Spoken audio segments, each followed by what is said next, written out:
புதிய வாசிப்பு புதிய சிந்தனை நிகழ்ச்சிக்கு உங்கள் அனைவரையும் அன்போடு வரவேற்கின்றேன். இந்த பகுதியில் நம்ம தி வயரில் வந்திருக்கக்கூடிய கட்டுரையை தான் நம்ம எடுத்து பேச இருக்கிறோம். ஹரிஷ் காரே இந்த கட்டுரையை எழுதியிருக்கிறார். இந்த கட்டுரையினுடைய பேசுபொருள் என்ன அப்படின்னா, மோடி ஏன் பாஜகவின் கடிவாளத்தை விட்டு கொடுக்க மாட்டார், அதாவது அதிகாரத்தை ஏன் இன்னும் விட்டு கொடுக்காமல் இருக்கிறார் அப்படின்றதை பற்றி எழுதப்பட்டிருக்கக்கூடிய கட்டுரை. இது குறித்து உரையாடுவதற்காக மூத்த பத்திரிகையாளர் திரு பிரியன் அவர்கள் வந்திருக்கிறார். வாருங்கள் நேயர்களே. வணக்கம் பிரியன். மோடி பாஜகவின் அதிகாரத்தை அவர் கையிலேயே வச்சிருக்கிறதும் ஆர்எஸ்எஸ் இதை எப்படி பார்க்குது அப்படின்றது தான் இந்த கட்டுரையினுடைய சாராம்சமாக இருக்கிறது. இந்த கட்டுரையில் அவங்க சொல்லுவது அடுத்த பாஜக தலைவர் நட்டா அவர்களுக்கு நீட்டிப்பு கொடுத்தது அதையே ஒரு அரசியலாக பார்க்கறது மாதிரி இந்த கட்டுரை எழுதப்பட்டிருக்கிறது. அதை எப்படி புரிஞ்சுக்கிறீங்க? இல்லை, அதாவது பாஜகவுடைய செயல்பாடுகளில் ஆர்எஸ்எஸ் உடைய தாக்கம் எவ்வளோ தூரம் இருக்குன்றது இங்கே முக்கியமான விஷயம். பாஜகவுடைய செயல்பாடுகள் என்பது இன் அதர் வேர்ட்ஸ் பார்த்தீங்கன்னா பிரைம் மினிஸ்டரோட செயல்பாடுகள், அமித்ஷாவுடைய செயல்பாடுகள், இருவரோட செயல்பாடுகள் அல்லது அரசாங்கத்தோட செயல்பாடுகள், அதை ரெப்ரசன்ட் பண்ணுற மோடி அமித்ஷாவுடைய செயல்பாடுகள், அதில் எவ்வளவு தூரம் ஆர்எஸ்எஸ் உடைய தாக்கம் இருக்குது, ஆர்எஸ்எஸோட இன்ஃப்ளூயன்ஸ் இருக்குது, ஆர்எஸ்எஸோட வழிகாட்டுதல் இருக்குது அப்படின்றது தான் இங்கே பிரச்சனை. இது முக்கியமான விஷயம். அப்போ அதோடு சேர்ந்து பாஜகவுடைய தேசிய தலைவர் அவர் ஒரு முக்கியமான ரோல் அங்கே ப்ளே பண்ணுறார் ஆக்சுவலாக. இப்போ ஜேபி நட்டாவோட பதவிக்காலம் ஜூன் 24 முடிஞ்சு போச்சு. ஆக்சுவலாக அது எக்ஸ்டென்ஷன் கொடுத்து வச்சுருக்காங்க. அது இந்த வருஷம் அவங்க தேர்ந்தெடுக்கணும். அதுக்குள்ளே இந்த ஆப்ரேஷன் சிந்தூர் போன்ற விஷயங்கள்லாம் வந்துடுச்சு. அது தள்ளி போட்டுட்டு வச்சுக்கோங்க. அது தள்ளி போனது ஒரு பக்கம் இருக்க, யாரை தலைவராக தேர்ந்தெடுக்கிறது அப்படின்றதுல ஆர்எஸ்எஸ்க்கும் பாஜக மோடி அமித்ஷாவுக்கும் ரெண்டு பேருக்கும் அவங்களுக்கு நடுவில் ஒரு இது போயிட்டுருக்கு, ஒரு டக் ஆஃப் வார் போயிட்டுருக்கு. பாஜக என்பது ஆர்எஸ்எஸ்ஸின் ஒரு அரசியல் பிரிவு தான். அது அரசியல் பிரிவு. ஆர்எஸ்எஸோடைய ஐடியல்ஸை வழிநடத்த வேண்டிய பொறுப்பில் அதிகாரத்திலிருந்து செய்ய வேண்டியவங்க பாஜக.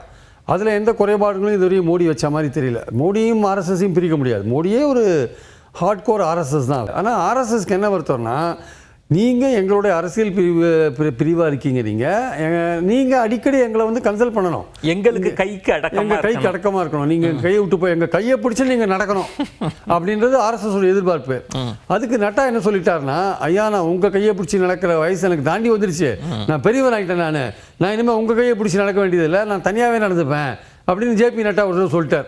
அது ஆர்எஸ்எஸ்க்கு ரொம்ப கடுப்பாயிடுச்சு. என்னடா அது நம்ம இது மாதிரி ஜேபி நட்டா சொல்கிறார் அப்படின்ட்டு அவங்களுக்கு கொஞ்சம் வருத்தம் அவங்களுக்கு. அதனால் அவங்க என்ன நினைக்கிறாங்க, எப்படியாவது அந்த அரசியல் பிரிவாக இயங்கிக் கொண்டிருக்கிற பாஜக என்பது தன் கைக்குள் அடக்கமாக இருக்க வேண்டும் என்பது ஆர்எஸ்எஸ் தலைமையின் எதிர்பார்ப்பு.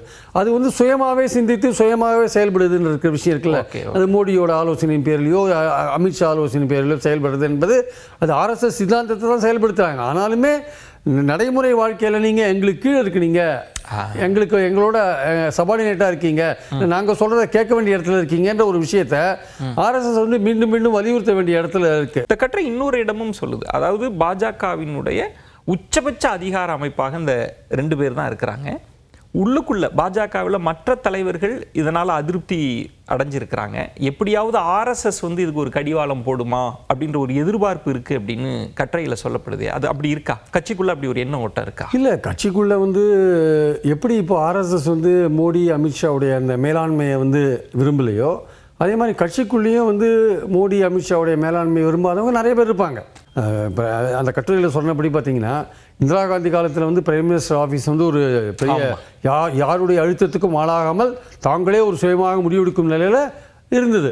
அந்த நிலைப்பாடை மோடி இப்போ கொண்டு வந்திருக்காரு. ஆக்சுவலாக அது யாருடைய கட்டுப்பாடு, அது ஆர்எஸ்எஸோட கட்டுப்பாடு கூட எங்களுக்கு தேவையில்லை, நாங்களே முடிவெடுத்துப்போன்னு பிஎம் ஆஃபீஸில் இருக்கிறவங்க சொல்கிறாங்க. அதே சமயம் இன்னொரு விஷயத்தை 2014 எலெக்ஷனுக்கு முன்னாடி மோடி சொன்னதையும் கட்டுரையாளர் குறிப்பிட்டிருக்கார்.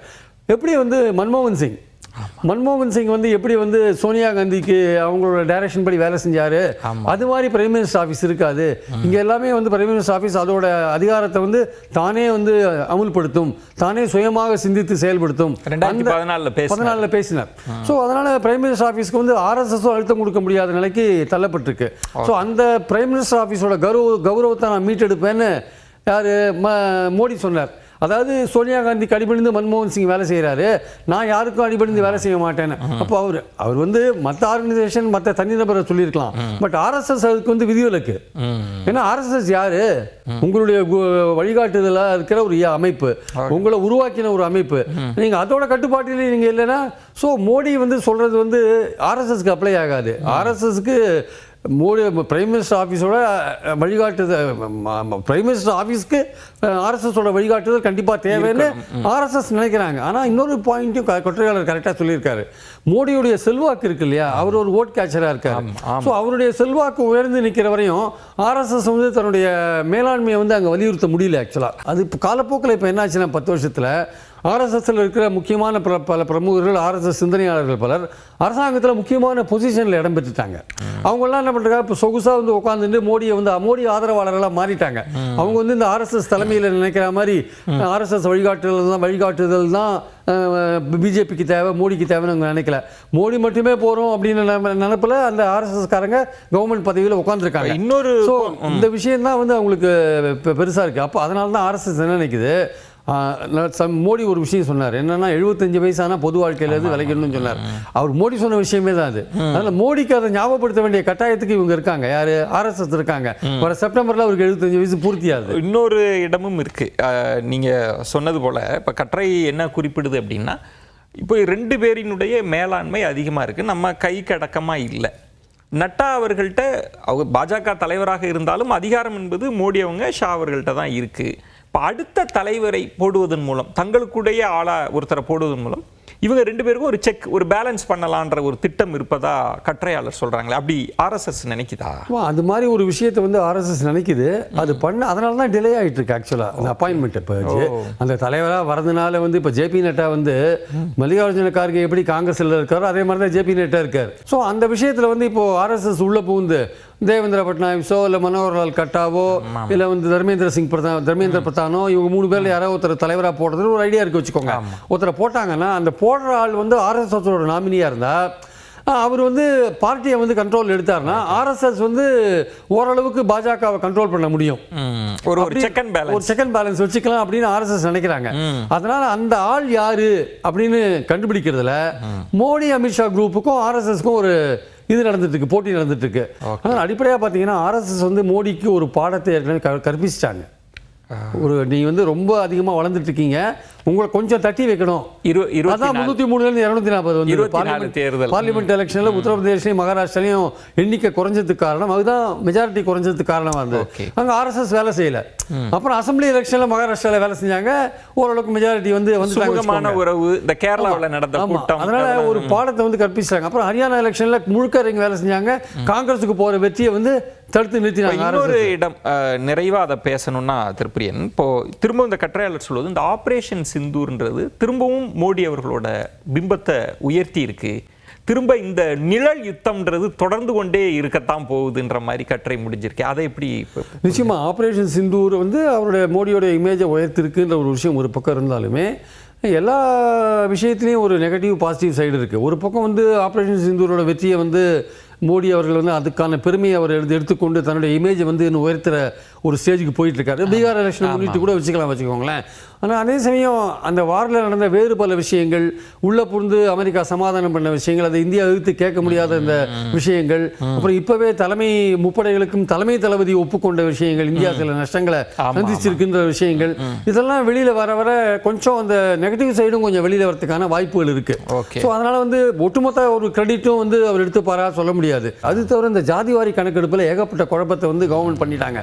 மோடியெல்லாம் எழுத்து பேசிட்டார் நிறையா, மக்களை ஜாதிகளை பிரிக்கிறதுக்கு. ஆனால் ஆர்எஸ்எஸ் என்ன நினைக்கிறாங்க, இந்த விஷயத்தில் கொஞ்சம் ரொம்ப கான்ஷியஸாக போகணும் நம்ம, அதனால் ஜாதிவாரி கணக்கெடுப்பு ஒத்துக்கோங்கன்ற விஷயம் ரொம்ப நாளாக அவங்களுக்குள்ள ஒரு விஷயத்தில் இருந்தது. இப்போ ஆர்எஸ்எஸ் சொன்ன ஒரு விஷயம் வந்து எடுபட்டுது கடைசியில், ஜாதிவாரி கணக்கெடுப்பு கவர்மெண்ட் ஒத்துட்டாங்க. அது ஆர்எஸ்எஸோட வழிகாட்டுதல் தான். அதே மாதிரி ஷெட்யூல் காஸ்ட்ல வந்து சப் கிளாசிஃபிகேஷன், உள் ஒதுக்கீடு இருக்குல்ல, அதற்கான அனுமதி போன்ற விஷயங்கள் எல்லாம் கூட கொண்டு வந்துட்டாங்க. ஸோ ஒரு சமூக நீதியில் வந்து கொஞ்சம் நம்ம பார்வையை செலுத்தணும் அப்படின்றத வந்து ஆர்எஸ்எஸ் கொஞ்சம் தங்களுடைய விதிகளை தளர்த்தி கொண்டு ஒரு அரசியல் ரீதியாக அதிகாரத்தை தக்க வைக்கிறதுக்கான ஒரு முயற்சிகளில் இறங்கியிருக்காங்க. அதுக்கு வந்து இவங்க வந்து மோடி அமித்ஷா வேற வழி இல்லாத ஒப்புக்கொள்ள வேண்டிய ஒரு கட்டாயத்துக்கு தள்ளப்பட்டிருக்காங்க. ஸோ இந்த சூழலில் இந்த தலைவர் அப்பாயின்மெண்ட் வந்து ஒரு பெரிய நெருடலாக இருக்கு இந்த 2 பேருக்குமே, மோடி அமித்ஷாவுக்கும் ஆர்எஸ்எஸ்க்கும். அது வந்து ரொம்ப ரொம்ப வற்புறுத்தினாங்க வச்சுக்கோங்க ஆர்எஸ்எஸ் தன்னுடைய கேண்டிடேட் தான்ட்டு. அது இன்னும் வந்து அவங்களுக்குள்ள இருக்கிற வந்து விரிவுபடுத்தும். ஆக்சுவலா பொறுத்திருந்து பார்க்கலாம் இதற்குள்ள இருக்கக்கூடிய அரசியல் எதை நோக்கி, எந்த திசையை நோக்கி நகருது அப்படின்னு உங்களுடைய விரிவான பார்வைகளை முன் வச்சிங்க. மிக்க நன்றி திருப்பிரியன். மற்றொரு நிகழ்ச்சியில் உங்களை சந்திக்கிறேன். அதுவரை உங்களிடமிருந்து விடைபெறுகிறேன். நன்றி, வணக்கம்.